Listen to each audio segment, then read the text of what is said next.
Hi, welcome to another Colors of Prog. It's season 3, episode 1. I know, somebody has to keep track, and sometimes it's the only way I could possibly keep track of how many of these I've been doing. So, Colors of Prog, again, to reiterate, it's the collector's guide to progressive rock recordings past and present. That's what it's subtitled. I discuss, sometimes review, sometimes in depth, and sometimes not so much in depth, but I generally get the point across. Prog rock recordings from all around the world, all kinds of different countries, hence the title, The Colors of Prog, because nearly every country imaginable has produced some really interesting progressive rock. So this episode, going to be a little different. Baccio, Il Baccio della Medusa. The Kiss of Medusa. I've seen Medusa's Kiss, but no, a literal translation would be The Kiss of Medusa. It was formed in Italy in 2002 in the province of Perugia. The debut self-titled CD came out in 2004, which is this one. First self-distributed, it was later picked up by AMS Records and then Black Widow in Italy. The first CD has an interesting sound. Some music is harder edged, not like the revered Italian band Area from the early 70s. And some of it is quite much more calmer, more symphonic, but without keyboards, at least on the first album. Although there are acoustic guitars and mandolin in the mix, even Morelli on flute gives some of the coloring to the songs. It's a very interesting sound they have. One of the best here was Cantico de Poeta Errante. And oddly enough, it revealed a sound similar to early PFM. So that was their first album.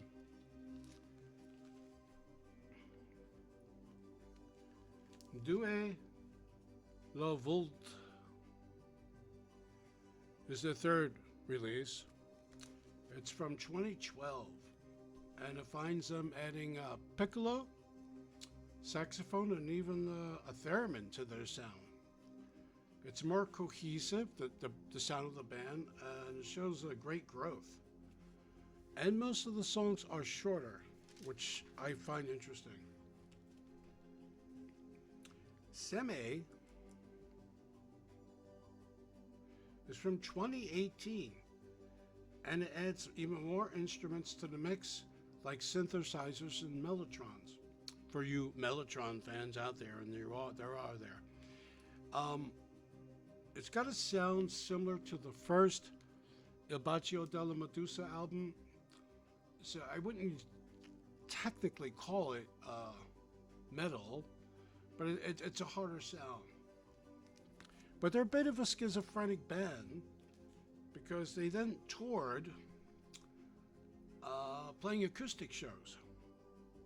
So Anime Acoustica is here. And it's just that, a live acoustic CD recorded in Italy in 2019, released on AMS in 2020. The digital download version features 2 extra tracks. This is quite wonderful. What's interesting about it is, having listened to quite a bit of Il Baccio della Medusa, The Kiss of the Medusa, it was quite surprising to hear a acoustic recording from them. And the thing with that was, for me, quite a surprise. Now, I do want to make a note that for many progressive rock online sites, their second album from 2008, Di Sessa Agli Inferni di Giovanni Amante, is considered by many progressive rock aficionados one of the best Prog recordings released in 2008, and I've been unable to find that as of yet. But I wanted to mention these. They're really interesting. So if you sort of been through the Le Arme catalog, been through the Banco catalog, been through the PFM catalog, and looking for a bit of a more adventurous taste, that's something I'd recommend. Next is Alessandro Corvaglia.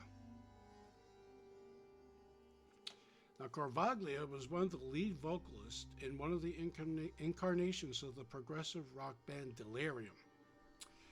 He appeared on 2015's The Era della Menzogna, which features original members Ettore Zigo on keyboards and Martin Grice on saxophones and flutes. Now, Corvaglia also worked with and appears on Fabio Zaffanti's Host Sonaten band, and he most primarily on The Rime of the Ancient Mariner. Zaffanti's he's from Wax Mask, which I talked about in the previous show, the Massera de Wax, and the really big supporter in Italy of progressive rock bands. And he has quite a few bands of his own.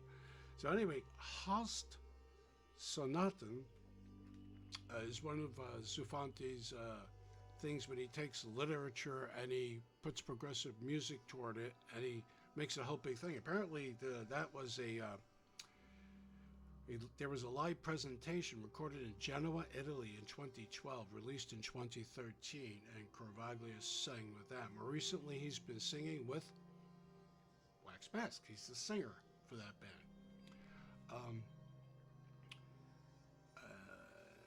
And I just talked the last episode about La Porta del Domani from 2013, which is also The Gates of Tomorrow. Corvaglia's last appearance with Wax Mask was SEI, released in 2020. That's their most recent album. So out of the gate, it has 10 songs, and they're all sung in English. One tune was written by Peter Hamill. Two were influenced, say the liner notes, by Gordon Giltrap, the British guitarist. Sounding eerily like Fish from Marillion. Didn't we just discuss Marillion in the last episode? We did. Some of the songs have a Marillion or Gabriel era Genesis feel.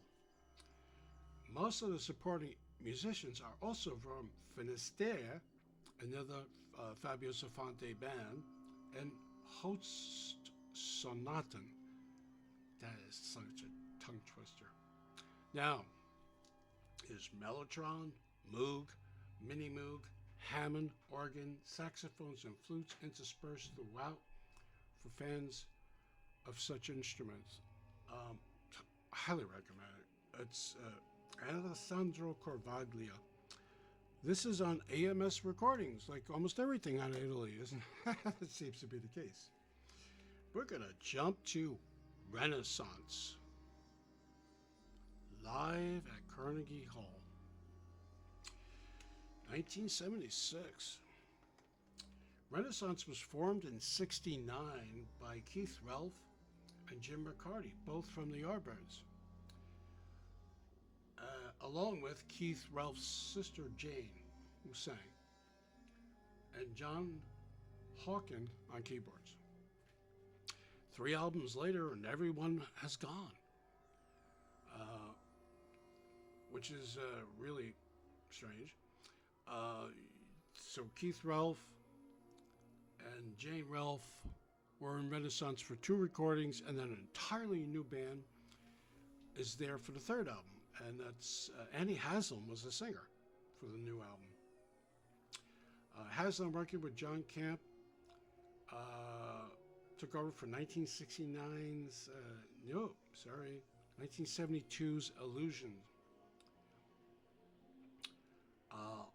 The band with Relf had like a prog folk kind of sound, But when Annie Haslam came into the band, it became more of a kind of clash of symphonic and classical, like really classical music.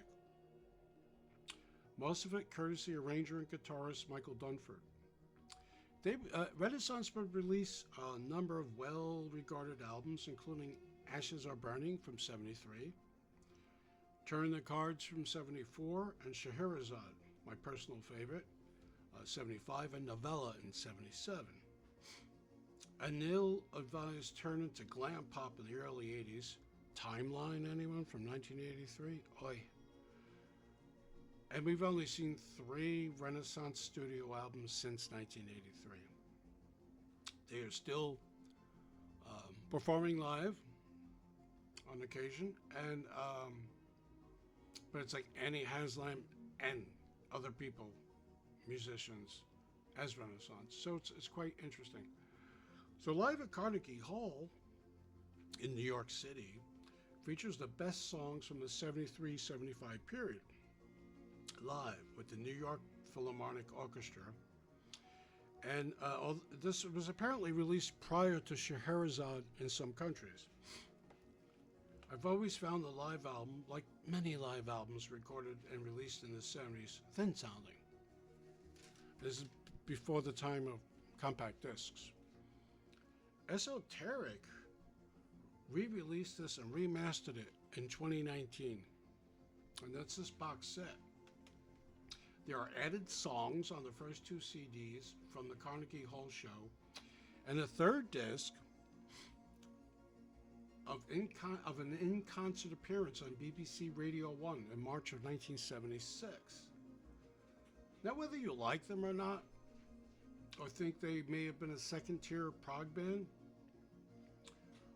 I personally think you should give a listen to this. Not only does it sound incredibly good, Esoteric always does really good work. I'm not shilling for them, I'm just saying.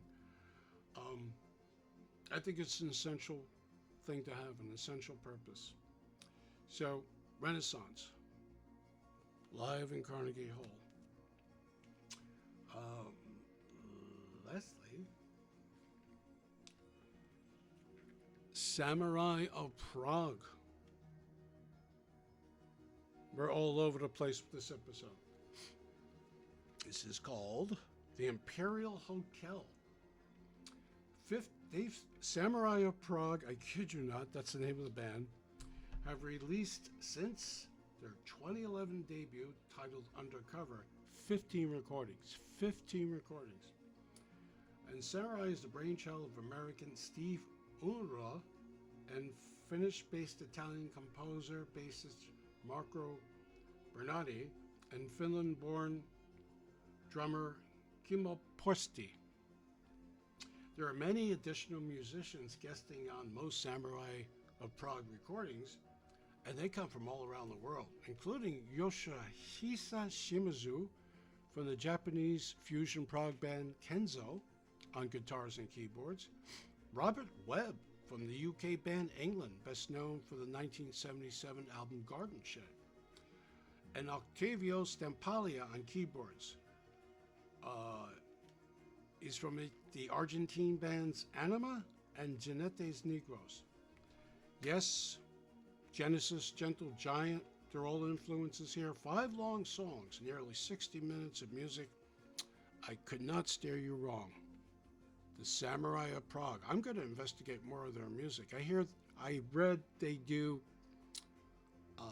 albums of cover songs, which I'd be very interested to check out. They're not that easy to find. This actually came from Finland. Yes, it's unfortunately not all progressive music by some bands is easy to find. Thanks again for listening. Have a wonderful time until I meet you again. Colors of Prog. Thank you.